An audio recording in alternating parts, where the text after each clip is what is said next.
You are listening to Adoptees On, the podcast where adoptees discuss the adoption experience. I'm Haley Radke. Today's episode is a bonus where I am sharing something brand new with you. Adoption Pop is a brand new podcast I co-host with Kristal Parke, who you may remember from episode 290, and Sullivan Summer from episode 211. Both of these ladies are also regularly featured on our Patreon show, Adoptees Off Script. But on Adoption Pop, the three of us take a close look at how adoption shows up in pop culture, what the stories get right, what they miss, and why it matters. A quick heads up for you, this is an adult show, and so you will hear a couple of beeped moments in this episode, but the full uncensored episode is already available wherever you listen to podcasts and in full 4K on YouTube in case you ever wanted to see what my face looks like. So proud to share with you our first episode of Adoption Pop. Let's listen in. Hello and welcome to Adoption Pop. We're a podcast journalist, a filmmaker, and a cultural critic burst pop culture's favorite adoption tropes. The holiday season is once again upon us. Kristal, are you a Christmas person? Do you go out all out with decorations and that kind of stuff? Am I a Christmas person? The answer to that is absolutely yes. I not only have about 8 bins worth of Christmas decoration in my home, I've got about 15 at our warehouse. And I usually have a Christmas tree in almost every single room. I change my curtains. Like, I will change all my bedding to Christmas bedding. It is a thing here. And it's what my kids really look forward to. Like, when they hear that I'm going to start decorating, they love that. That has gone in an extreme direction that I did not anticipate. Nor did I. Well, you may have Christmas bedspreads in every room, Kristal, but I'm going to guess you don't actually know Santa. I don't know Santa, although... Okay. Oh, there's more. Wait, what? Oh, okay, there's more. Okay, go ahead. Although he has come to our home a few times on Christmas Eve. And Santa fell off the roof one year, came in, tracked snow everywhere. He was a little drunk. I was not impressed. Okay. Well, wow. The subject of today's film also does actually know Santa. Elf premiered in theaters on November 7th, 2003, and became an instant holiday classic, grossing $228.9 million against a budget of $33 million. The movie stars Saturday Night Live alum Will Ferrell as Buddy the Elf, a human raised by Santa's elves, and upon learning he is in fact adopted, no wonder he's 6 feet tall, departs the North Pole for New York City in search of his biological father, played by James Caan. Zooey Deschanel, Mary Steenburgen, Ed Asner, and Bob Newhart all appear in supporting roles. The film is number 26 on Rotten Tomatoes' list of 100 best Christmas movies of all time. It was, according to screenwriter David Barenbaum, inspired by another holiday classic, Rudolph the Red-Nosed Reindeer. What if instead of being a reindeer with a red nose as a misfit, he was a 6'3" guy who was adopted and didn't know it, living in the North Pole, and he was a misfit, said Barenbaum. So that was sort of the beginning. Rudolph mixed with a healthy dose of the Tom Hanks movie Big. Since its successful release, Elf has gone on to become a video game in 2004, a Broadway show in 2010, and a stop-motion animated musical television special in 2014. Haley, how many times have you seen Elf? I can't count. I've seen it so many times, but I remember just being obsessed with it when it first came out, watched it every single year. And that was really before I had deep dived what adoption meant in my life. And so I see it through quite a different lens. And in fact, of course, watching it to prepare for today, I was like, whoa, I have my glasses all the way on now. So, yeah. So let's dive in then. What do you Take us away, Haley. Like, what do you want to talk about? How about this? We get the definition of a late discovery adoptee. Someone who discovers they're adopted well after everyone else in their life knew they were adopted, which hopefully doesn't happen as much as it used to, but that totally was standard practice back in the day. Yeah, I think for me, the other adoptee terminology that jumped out is a TRA. Buddy the Elf is a TRA. So TRA stands for transracial adoptee, meaning someone who's adopted, who's a different race or ethnicity than their adoptive parents. And, Buddy's a human and his adopted dad is an elf. So I did have the realization that like, oh my gosh, Buddy's a TRA. And maybe even a TNA also, right? A transnational adoptee, someone who's adopted from a different country. Because I think like the North Pole is a different country, for purposes of this film, is a different country than New York City, I think. Yeah, I'll give you that. Yeah. So one of the things I noticed right away in this watch was the movie opens with Bob Newhart, who plays Buddy's adoptive father, Papa Elf, like sitting down and like he's going to tell us the story as an audience. And I thought, oh, we're going to hear Buddy's story through his adoptive dad. Yes. I wrote that down too. I was like, of course we're going to see it from the lens of the adoptive father. However, when Papa Elf introduces himself, he doesn't say adoptive father. He says adopted father. And I was like, what? That drives me nuts. That's a personal pet peeve of mine. Haley knows this. We need to find someone who's like a linguistics expert, of which I am not a linguistics expert. I don't think any of us is a linguistics expert, right? No, not me. But because Kristal, that's not one of your special skills. I can barely think of words to talk on a podcast at times. So Kristal has a lot of gifts. We all have a lot of gifts, and linguistics expert is not one of ours. But nope. I hear that a lot in the adoptee community online, and say adoptees will refer to their parents as my adopted parents, or their siblings as my adopted brother, my adopted sister. And that drives me nuts because I think in my non-linguistic expert way of describing it, I think adopted is an active, an act. Like if you adopt something, you are acting upon it. And as the adoptee, for me to say my adopted parents, it sounds like I have enacted the adoption upon my parents. And that's not the case at all for adoptees. Like the adoption is enacted upon us. And right. So I think the right term is adoptive. I agree. And I think that's a linguistic thing more than just I prefer to say it this way or that way. Yeah, like your parents aren't adopted. Unless your parents are adopted, then you say my adopted mom. Yes. Which happens, which is a thing. Very, very much so, yes. Yes. Yeah. Okay, wait, but at the end, does Buddy tell his own story? Or is it still through the lens of Papa Elf in the book? He writes his own book, which then his biological father has control over publishing. And becomes a Nepo Baby project. It's like a Nepo Baby project. And so, yes, is it Papa Elf reading us from Buddy's words or not? That is a good question. Mm-hmm. Mm-hmm. Okay, can we talk about right away? We're at the North Pole. Buddy has not discovered yet that he's adopted. Literally everyone knows he's adopted.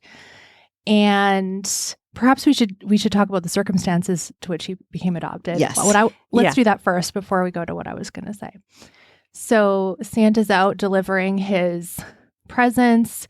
Of course, he has to stop in at the orphanage, and Buddy is placed in a crib with a bottle. Kristal, tell me, when you were raising babies, were you allowed to put a bottle in a crib with your baby? No, I never did that. No. That was like in the parenting classes. You don't do that. Yeah. So no. Bad job. They could choke. Right. Exactly. And it's very bad for their teeth. Anyway, I'm not really that impressed with the orphanage care. Just saying. So Buddy, who somehow can get out of his crib on his own, crawls into Santa's sack, makes his way back to the North Pole, comes out of the sack, and then I just live here now. Well, it was far. I mean, it's far away. How is he going to get back? How is he going to get back? Right? Because Santa can't just like bring him back the next day. Why not? I think that goes against the rules of Christmas. I mean, he could have brought Buddy back the next Christmas, as a Christmas gift, but back to the orphanage. Because he only works on the one night, right? Right. So that's my point. That's why he couldn't bring him back the next day. Yeah. Okay. So plus a year, he could have gone back in the next year later. Conceivably. He could have done that. Conceivably. Wait, or he could have, I was going to say he could have just dropped him off at another house the next year. Okay. We are not caring about Buddy enough now. We're digressing. No, but can we talk about his name in the orphanage? Buddy the Elf. Buddy the Elf is named after his diaper. Did you get that? The diaper brand. The diaper brand. Yeah. Yeah. He's named Buddy after the diaper brand. Because the other elves think that's his name because it's on his underwear. Diaper. Are you saying they actually thought that was his name? Yes. Or they were too lazy to think of a name and they just called it, well, let's just call him the diaper name. No, they thought it's like Back to the Future. I was just going to say. Marty McFly's mom calls him Calvin and she's like, it's on your underwear. Calvin Klein. Isn't that your name? It's on your underwear. It's the same thing. Okay. Okay. I thought it was lazy. But no, what's lazy is not returning a child to whilst they came from. From whence they came. Whence they came. Whilst. I mean, Santa returned. Not a linguistics. Wasn't it still Christmas? Like, it was still Christmas when he came back. He could have gone back, in my opinion. No, Santa's busy all night long. Christmas is a busy day. Yeah, he can add 10 minutes at the end of his day. He was there. He didn't know that Buddy was there until Buddy was out. And Buddy was little, right? Buddy was small. Yeah. Okay, but I have something to say.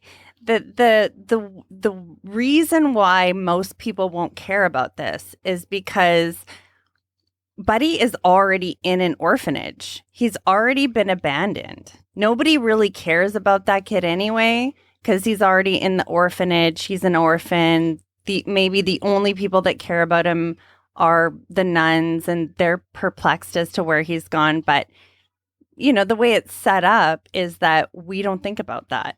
We just think, oh, he's got a home now. For Papa Elf, who just never got around to finding someone to love and make a family with. Exactly. So he just got a single parented at 400 years old. He was old. Very wise. He was old. He's wise. I don't know how wise it is to adopt a baby when you're 400 years old and you're on your own. So Haley, you were going to talk about now, like everybody knows that Buddy. So, but Buddy's now here, and everybody knows Buddy's adopted, except for Buddy. Right. And he is clearly the outlier. I mean, it's basically like Papa Elf says, oh, he's not really different. And then proceeds, we just see this montage of all the ways Buddy is radically different from all of his peers. Like, he's too big. He doesn't fit in the desks. He has the right answers because that's the culture he's been raised in, but he can't keep up. He can't keep up with the speed. And everyone is like trying to make up for him and his lack of efficiency, lack of elfness, and no one can tell him. Why do you think they didn't tell him? Why do any adoptive parent not tell their child? Yeah, no, that's the question, right? Like, there's one line I wrote down, and I can't recall who said it. It was an elf. An elf said it. if he hasn't figured out he's human by now, I don't think he ever will, which is a little bit of felt patronizing to me. Like, he's so dumb. Well, again, he you're doesn't putting know. He'll never know. Yeah, and you're putting the onus back on the adopted person. Like, we're giving you all these clues about all the ways you don't fit in. And yeah, you're just so stupid. You're just never going to figure it out. I guess you deserve to not know. It's like the extreme version of gaslighting, right? Like, but I don't even know if he really understands that he's any different. And that's what I think is so endearing in some ways about him, is that he really has no clue until the moment when he's told that he was adopted. And then his life just like starts flashing before his eyes, all these things, and it all starts to make sense. Who here can relate to that? And it might not be that we weren't told we were adopted, but it might be that moment where we realize how adoption has impacted us. Well, I'm going to push back slightly because I do believe someone inherently knows he's different, and he has a shame, especially when he's making the toys. And like, again, he can't meet the quota. And literally he sees his peers who are making the same thing make hundreds more than him. And he must be feeling like, oh my God, what is wrong with me? Like, that I cannot keep up with this. I agree. Like, I think that he has a sense that it's something, but I don't think that he has put his finger on it yet. No. Right? Yeah, I don't think he has the language for it. No. There was a quote that I don't know if it was the elf or Papa Elf, that said, "You're just special. You're just special. You're just special." Have you guys been told that? Yes. Same. Yes. I was a special baby. Special means... Sorry, go ahead. No, I was going to say, but how do you feel about that? And Haley's making faces, by the way. You and I are talking, and Haley's eyes are rolling hard into the back of her head. Yeah. It's because I've heard that so many times. Special, it goes right hand in hand with chosen. To me, special means different. And not good different. Good different or bad different? I don't know. I don't think it necessarily matters, but it does mean different. And who wants to be different? There's one more thing for me that was really resonant about this idea that like everybody knows but Buddy. Why doesn't Buddy know? I think, Kristal, I think you may have used the word endearing before. And Buddy is extremely lovable and kind and, easy to root for through the entire movie. And it's because he's childlike through the entire movie. And even I was reading some from the writer and director Jon Favreau talking about putting this movie together. And Jon Favreau talks about looking at his son, who I think was 8 at the time, to look for clues of like to sort of model Buddy after, like how does an 8-year-old act? And I really feel like part of the reason it works so well in this movie is, yes, Will Ferrell is a brilliant actor, but aside from that is because I think subconsciously there is this willingness to see adoptees as perpetual children and this perpetual infantilization. The man is 30 years old and 6'3", and he acts like a small child through the entire movie. And it works because I think subconsciously people, we don't know any elves in real life. And so we're willing to accept sort of whatever elf is in front of us. But I think there's also this willingness to accept an adoptee as a perpetual child. How many times have you seen a family friend for the first time in a little while? You've grown up and now they go right back and start talking about the first time they ever met you and how you were adopted into the family. And that is the one memory that connects them to you. It's like, I'm I'm a grown woman now. Like, I'm grown. I'm not a baby anymore. I'm still adopted, but they have this mental block to even like see you in a different way. Or I think about how many times, I mean, all three of us have creative projects and creative endeavors. The number of times I get asked, well, what do your adoptive parents think? I'm like, I don't know, I'm 48. So, I mean, how many adults, how many middle-aged people do you ask what their parents think of a thing? Is wild to me. Yeah. I just got this really great review at my job, and I'm getting a raise. Oh, what do your adoptive parents, or what do your parents think? What do your parents think? I don't know. I didn't call them to tell them. Yeah. Oh, yeah. Yeah. I mean, it's in even the term adopted children, right? Like that's the term everybody knows, like adopted kids, adopted children, adopted adults.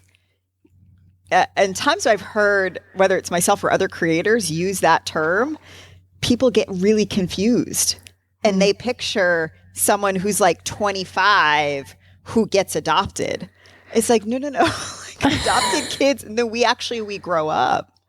And then we're adults. And we're still adopted, but like we're adults now. Okay, so one of the things that we often do if you're an adopted person and you're curious is you might imagine what your biological parents are like. So Buddy finds out he's adopted, and then Papa Elf finally tells him about his biological parents, the things he knew all along. That he was in an orphanage, that his mother, Susan Wells, died, and his father, Walter Hobbs, never knew about him. So you're telling me that Santa and Papa Elf knew who the very much alive father was, and all these years didn't tell him he had a kid out there? Yeah. Interesting. Yeah. I love the part where Buddy goes and he's talking to the snowman outside, and it's right before he leaves to go to New York City.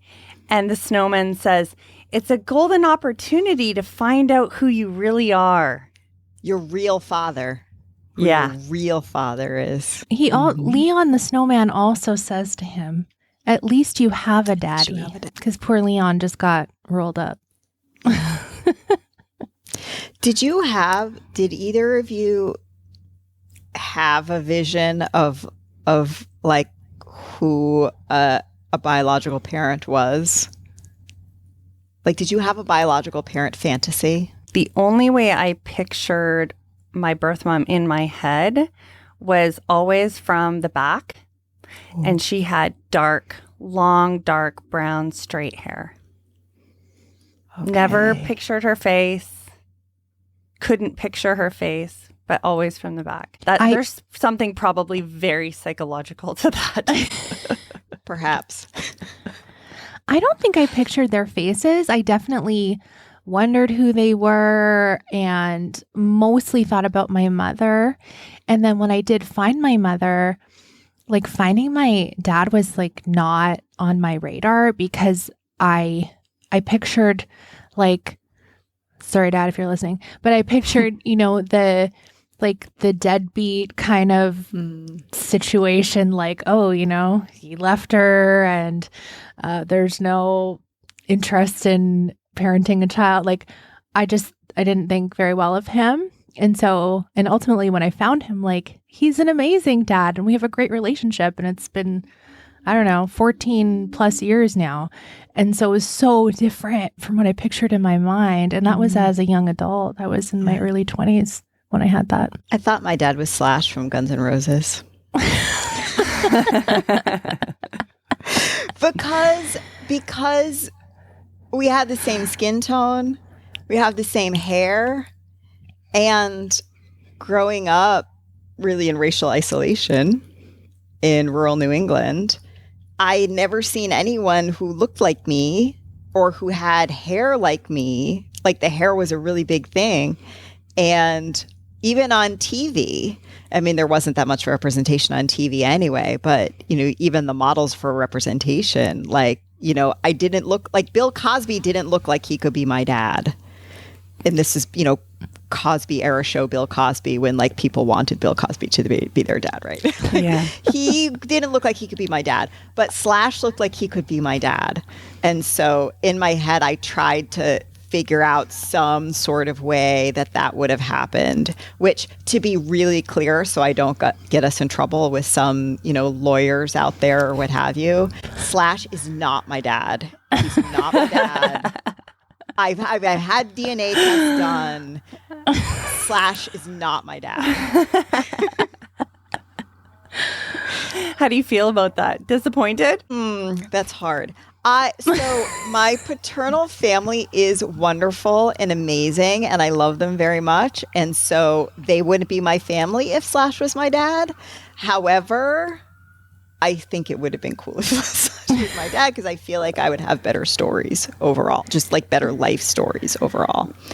So I think this is a good place to point out that, Sullivan, you live in New York City, and so we are going to hear sirens in the background. And so Buddy gets to New York City, where there are sirens in the background, and he goes to find his dad. Well, Kristal and I did. I did. Right, Kristal? Mm-hmm, Yeah. Mm-hmm. So, listeners, it's okay. Buddy returns to New York City. Buddy returns to his home country of New York City. He's back where now everyone looks like him.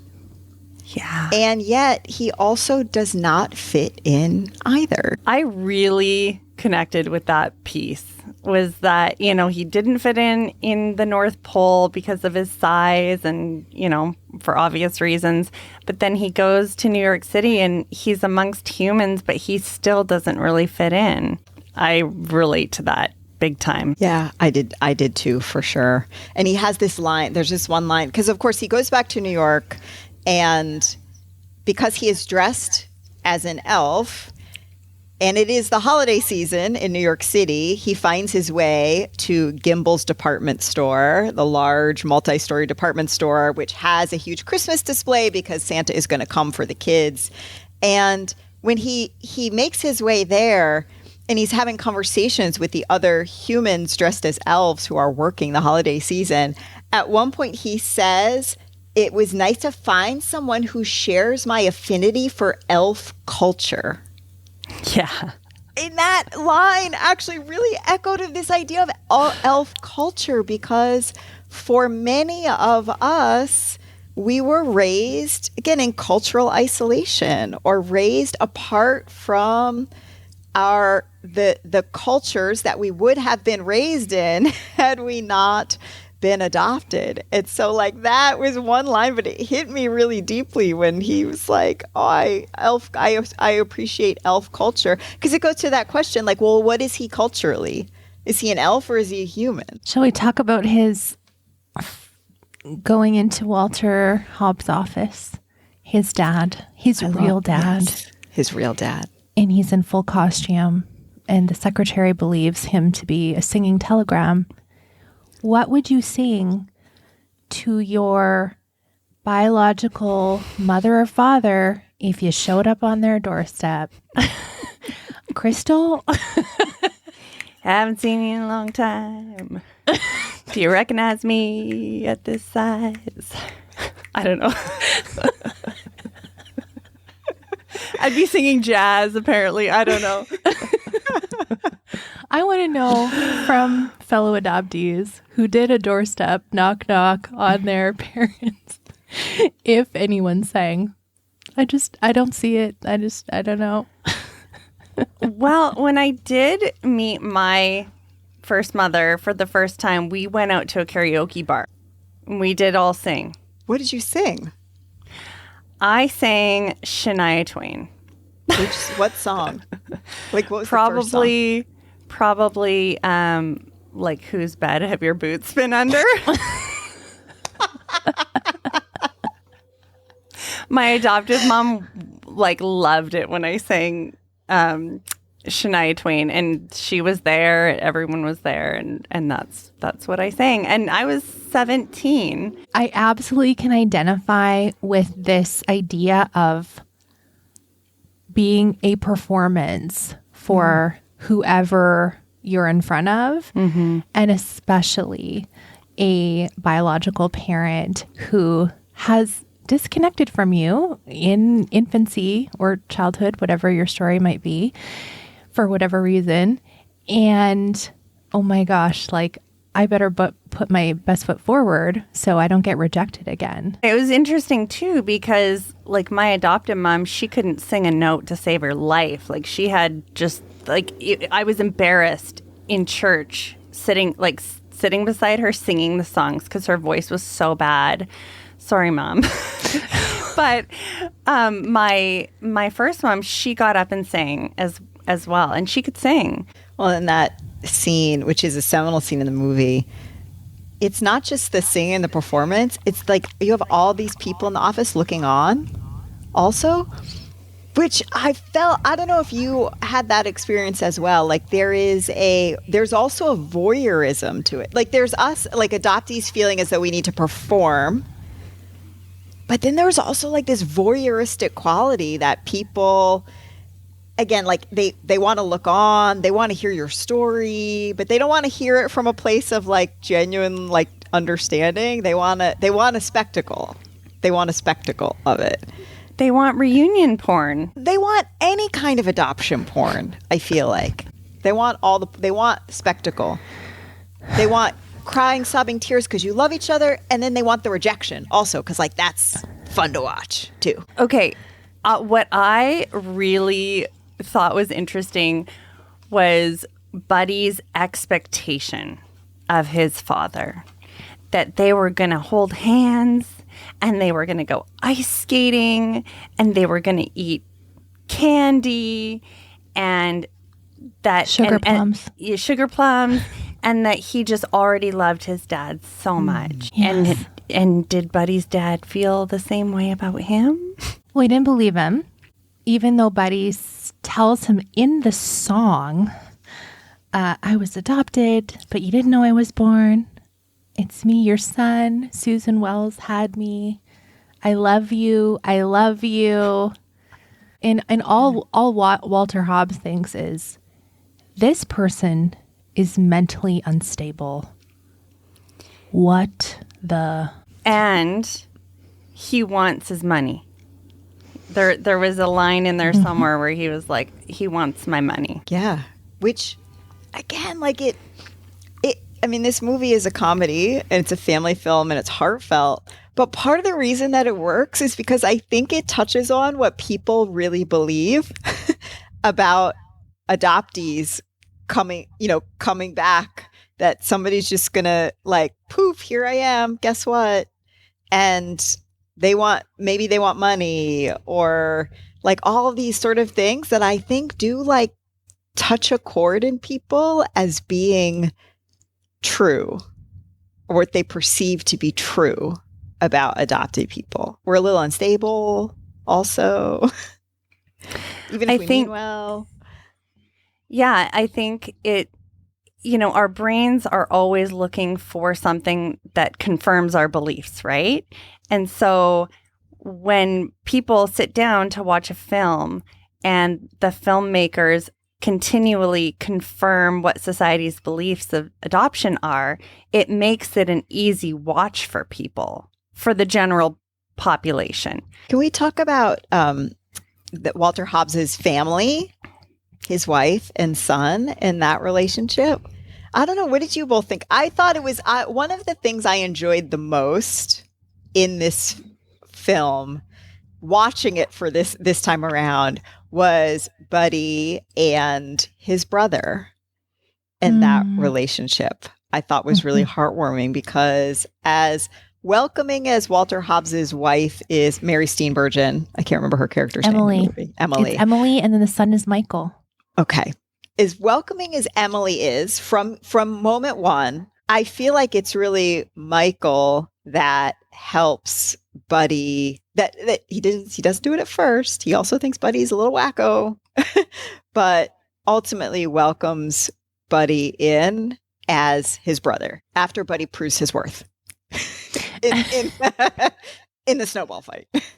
Yeah. Which, as an aside, the snowball fight is a little bit nature versus nurture, right?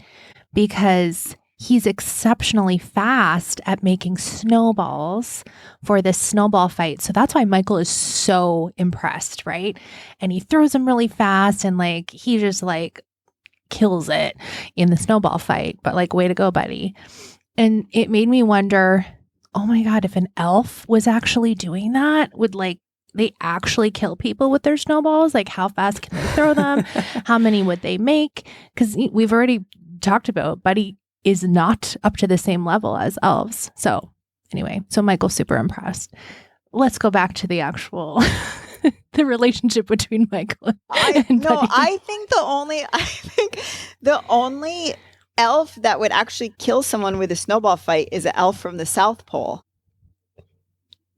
You're both looking at me like, huh? Oh, because the elf from the South Pole are like the bad elves or the mean elves. I just made an internal reference to the scene with Peter Dinklage, which I also want to talk about because I think it's a fantastic episode in the film. But Buddy does say after Peter Dinklage beats him up, "You must be from the South Pole." Okay. See, it's funny, right? I made it. Yes, funny it's now so that you get funny, and now that it's been explained to me, I can appreciate the full joke, and I can't believe I didn't pick up on it. Thank you for acknowledging my joke, because it was a good joke. I think for Michael, he really gets to see Buddy as a big brother in that snowball fight moment. Like, he's protecting him, and so that's like the bond. And then they go to Gimbals where like Michael, how old is he here? Like, I don't know, 12. He's maybe my maybe. kids age, Yeah. 12 or 13.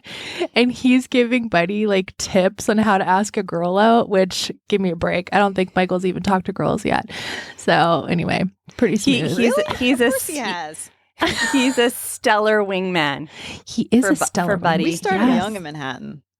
Okay. Oh, well, maybe. Okay. So there's a cultural difference I didn't understand. Okay. Should we talk about South Pole elves then? Let's talk about South Pole elves.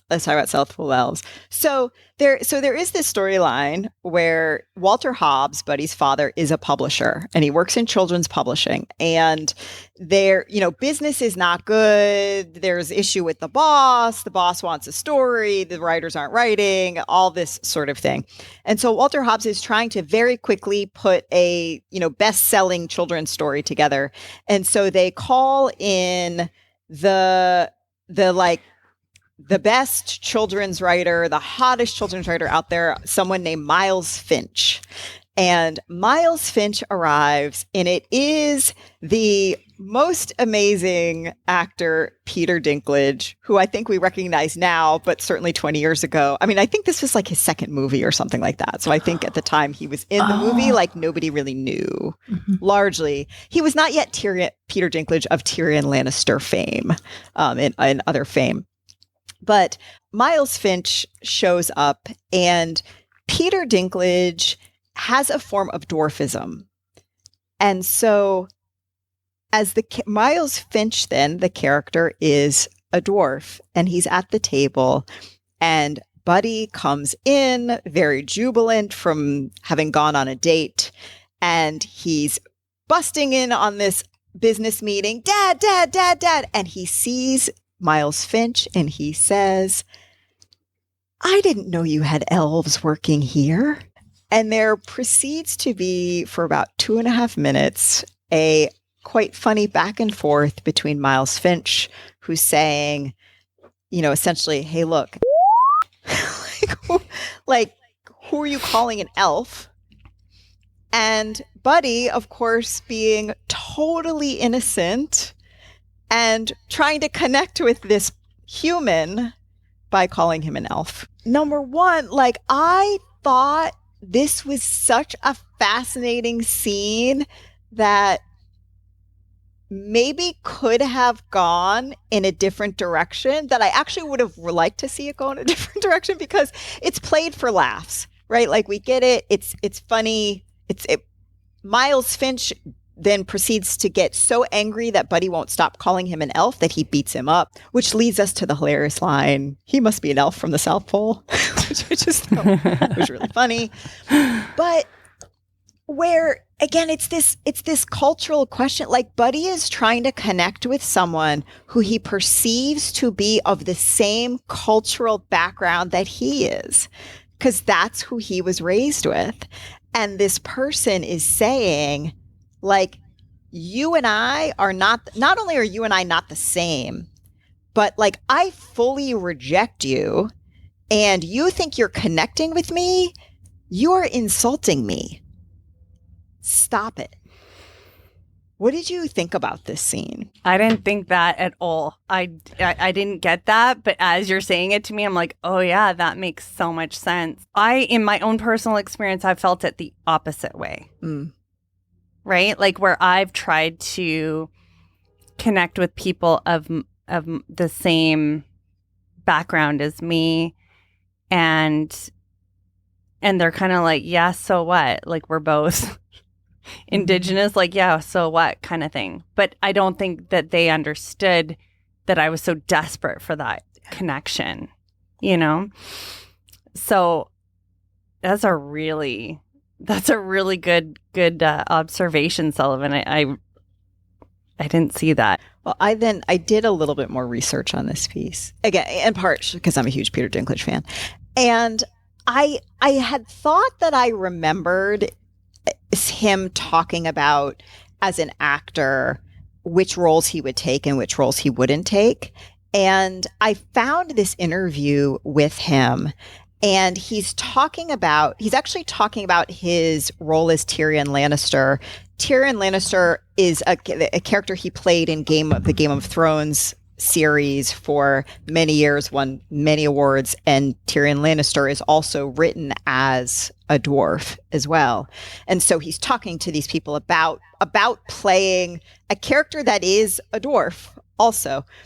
And Peter Dinklage said, "When clinically what you are has been poached by the fantasy world as a term for someone who's not human, it becomes," now I'm paraphrasing, it strips you of your humanity. And like, he's like, you become a fantasy thing instead of a real thing. Dwarves are human. Elves are not. Dragons are not. Fairies are not. Like, all these things where he talked about, you know, as an actor with dwarfism that he gets sort of wrapped into. And like, that really resonated with me, because I feel like it's similar for adoptees. And in fact, in this interview, he goes on to say, when he says they, he's talking about, you know, producers, movie makers. They do that with not just people my size. He's like, they do that with other people as well. And I thought about, I'm like, yes, they do that with adoptees. Like, we're a character trope. We're not real. Like, we don't really exist. And so we have this in the movie Elf. It's truly a fantasy person character, but like, in so many films and TV shows, like, we're fantasy characters. Like, we're not actual real things that exist in the world. Great observations. Shall we talk a little bit more about the reunion with Walter and Buddy?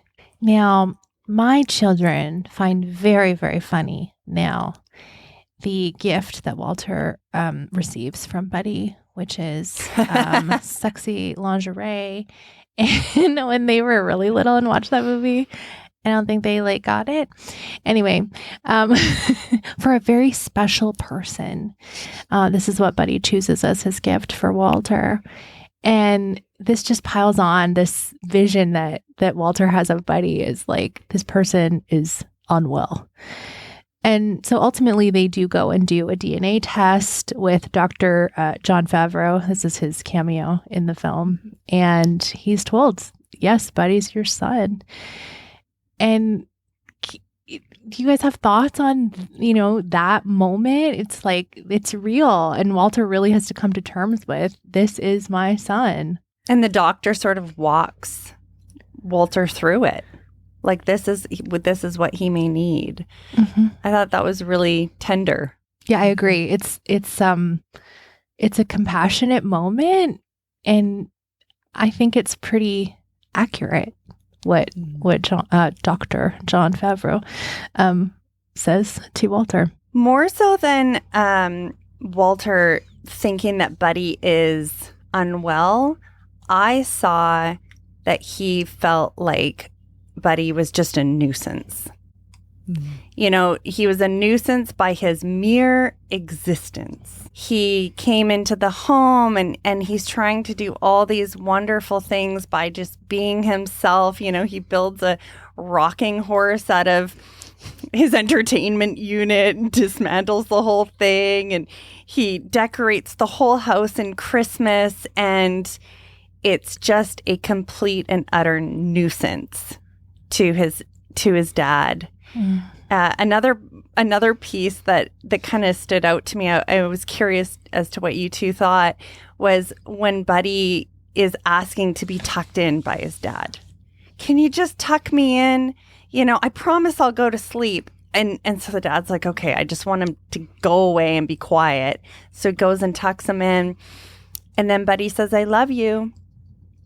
And his dad says, okay.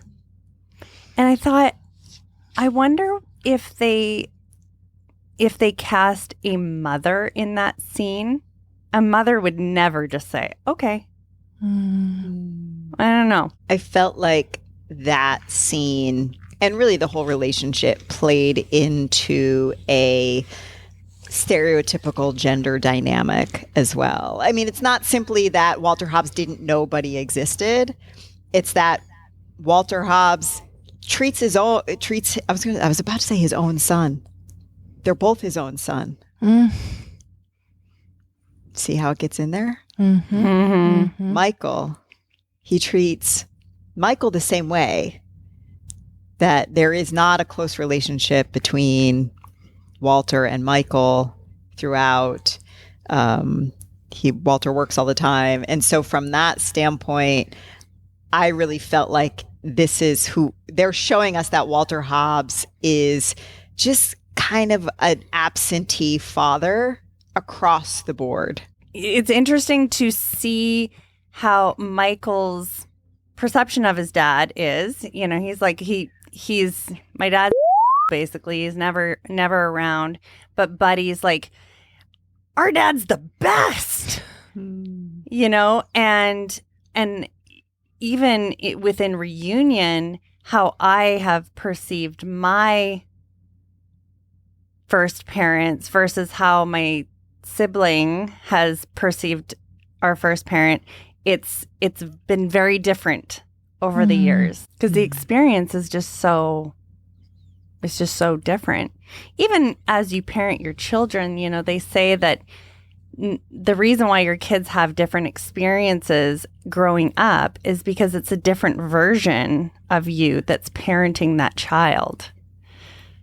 So I might have been a lot more stressed when I had my first than I was when I had my second, and life might have looked a lot different by the time I had my third. And so I know their experiences with me have all been different. It's interesting. I'm reflecting, Kristal, on what you're talking about and the fact that Buddy keeps at it. Right? I mean, when Walter is like, I'm not interested, I guess Buddy could have gone back, through the candy cane forest and where, all that long trek backwards and gone back to the North Pole then. And he doesn't. He sticks around. He sticks it out and continues to work on it. What do you think about that? I think he wants that connection. I think the biological connection is so strong that he's gonna stick it out. He's gonna stay. What do you think about his almost his intentional denial of the fact that he's like, I mean, compare it with maybe an adoptee who's gone into reunion, like he is just oblivious that his dad doesn't like him, right? Or that his dad's irritated by him for a long time until sort of everything comes to a head and his dad is very unkind and says something he doesn't necessarily mean. I identify with this so much because as someone whose mother chose to end our connection like 4 months into reunion, like I think about her. I hope that she would call me. Like I love her. Like I absolutely feel that same push to chase, which I think is, for me, is just innate. I can see you tearing up a little. I know. This is supposed to be the fun show. I know. Just so everybody knows. No crying. So the fun show is, Buddy Saves Christmas. In the end, we didn't talk about spoilers, but given that this is a 20-year-old movie, I feel safe that we're just gonna. If you've never seen Elf, we're gonna tell you all the things, and then you should go watch it, for sure. Yeah. Buddy Saves Christmas because Santa. It's Christmas Eve. Santa's got the sleigh, and he breaks down in Central Park, which is a bummer. And Buddy, along with Michael, are going to help Santa save Christmas. And what is required to save Christmas and get the sleigh back off the ground is a true belief in the Christmas spirit and belief in Christmas cheer. And I have to tell you, this whole sequence, not so much getting the sleigh off the ground because I felt like, okay, let's go. But yeah, same.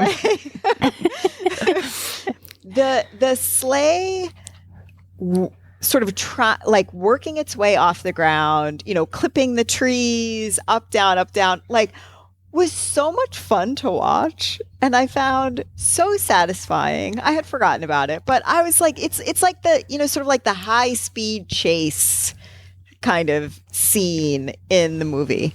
And I thought it was so much fun to watch. I smiled. I found myself smiling while it was happening. I wanted to know from a New Yorker, would the New York or the Central Park Rangers, do you believe they should be on the naughty list, Sullivan? I'm so glad you brought that up.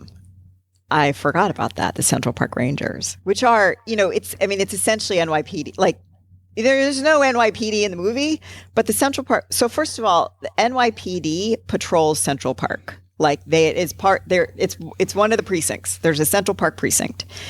And in this movie, though, that rather than NYPD, they're the Central Park Rangers. They're on horseback.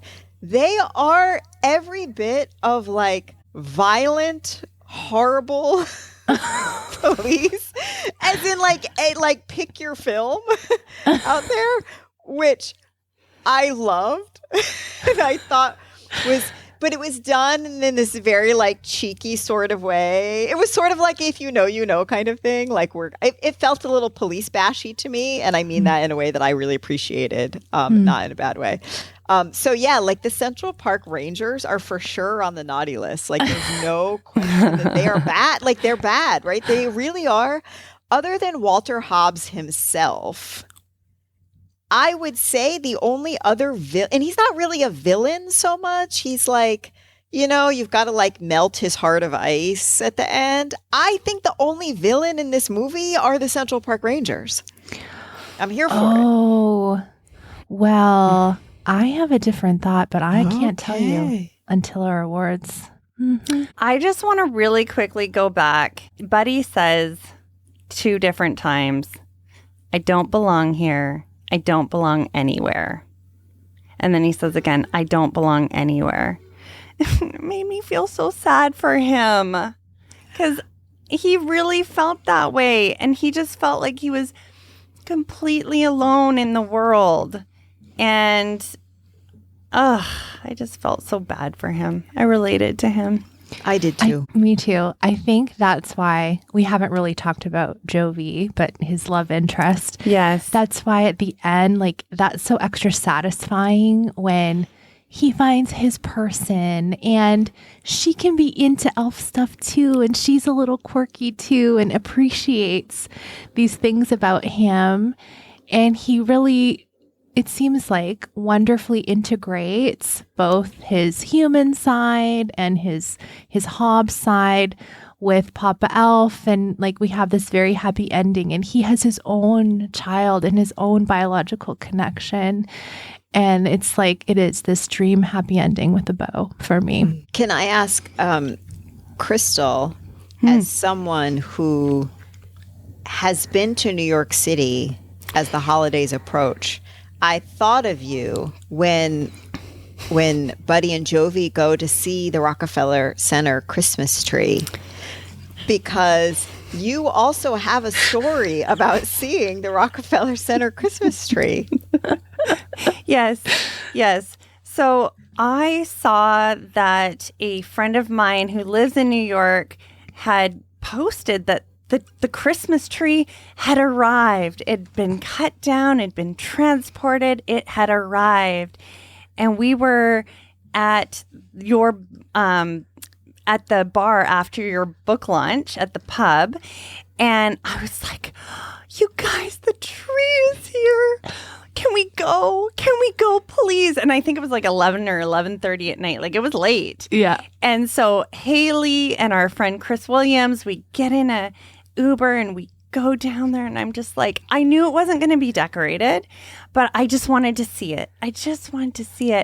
And we get there, and it's got scaffolding all around it. It was the most anticlimactic Christmas tree reveal I'd ever seen, but the saving grace was that it smelled so good. You could smell it. Because it had been, I guess, kind of dragged through the streets, and you could smell it. So I will go to New York City one of these days, and I will see that tree in the real, and it will be one of my greatest joys in life. I just know it. I just know it. The only hint that was a tree was the very tip of it sticking out. I mean, for all I know, somebody could have just sprayed some pine, scent around there, Yeah. Someone had some candles going. I love that you took photos, though. I love that you took photos.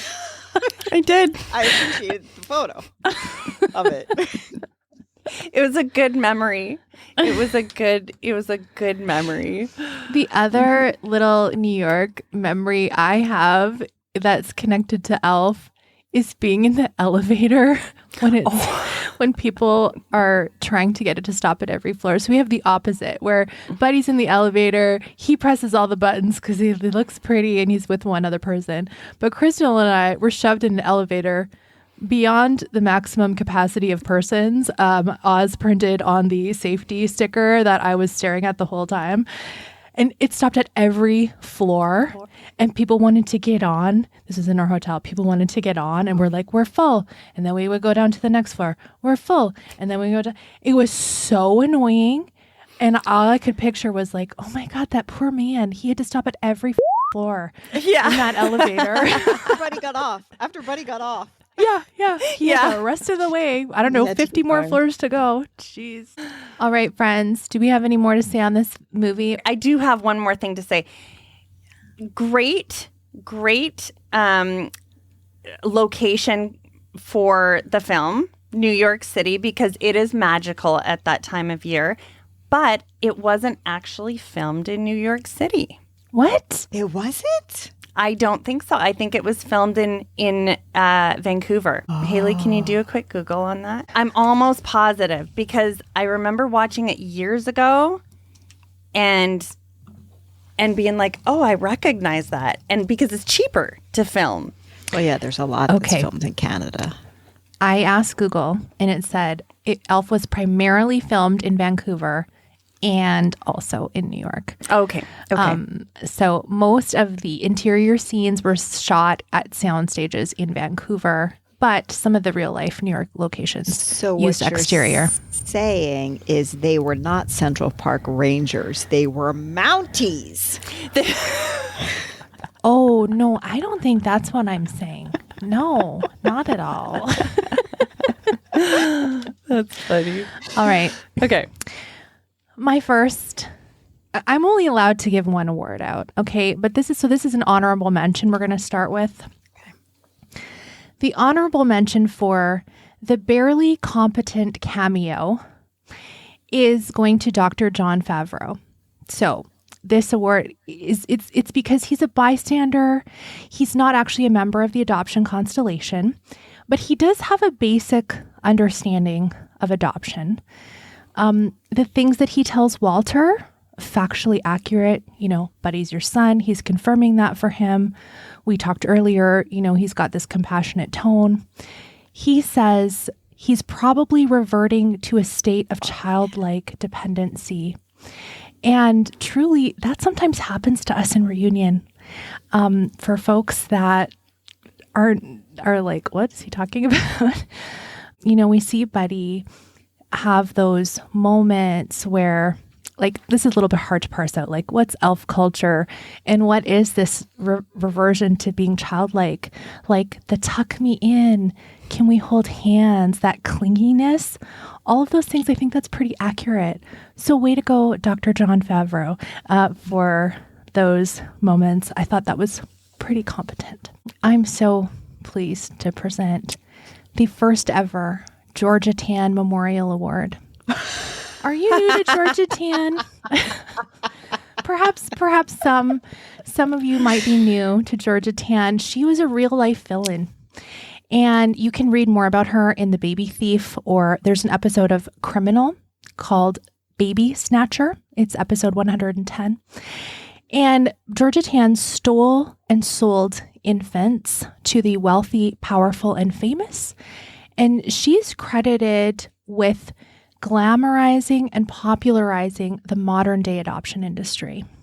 And so who might receive this award from me? Well, the first ever Georgia Tan Memorial Award is going to Santa Claus. Oh. Okay. Let me outline my reasons for you. And I am reading a little bit because I have extensive notes to back up this award. Okay. He is complicit in child trafficking. Okay. He, a magical, all-knowing being, he writes the naughty or nice list.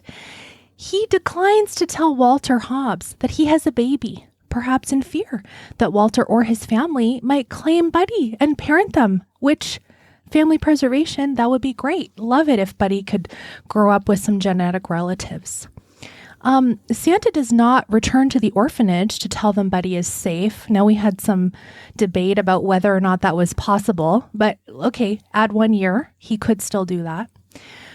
There's no formal home study process for Papa Elf. Santa just gives Buddy to Papa Elf.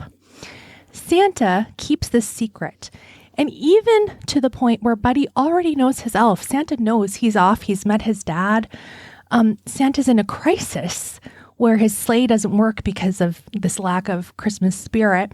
And Santa continues to gaslight Buddy because he's in trouble and he needs some help, right? So Santa says, I need an elf's help. You're more of an elf than anyone I've ever met, and the only one I'd want working on my sleigh tonight. And Buddy says, really? And Santa's like, really? So Santa gets the award. What do you think about that? That was really well done, Haley Radke. Great. Thank you. Really well Thank done. you. Really well done. Any debates? You agree? Like, I mean, you can't argue with that. It's hard. Bad It's hard Santa. to argue. It's hard to argue okay. with that. Yeah. Great. Yeah. And so I think only the last thing to do in this episode is to acknowledge that the best way to spread Christmas cheer is singing loud for all to hear. Kristal. I love you. I love you. I love you.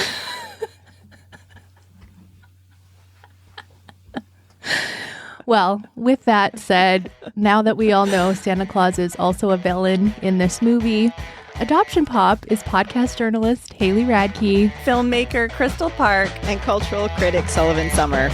In researching this episode, we relied on Patrick Cremona's Elf screenwriter on its lasting legacy. It's something that's rare and special for RadioTimes.com. Mia Elkin's Elf, Meet the Man Behind the Movie in The Marionite. Neil Miller's 40 Things We Learned from Jon Favreau's Elf commentary in Film School Rejects. Rotten Tomatoes' 100 Best Christmas Movies of All Time, and flagrant clips on YouTube. If you like what we do, drop us a rating in your podcast app. Find and follow us on Instagram and TikTok, and let us know what you want us to cover in future episodes. Join us next week for another episode of Adoption Pop. It will make your heart grow 3 sizes.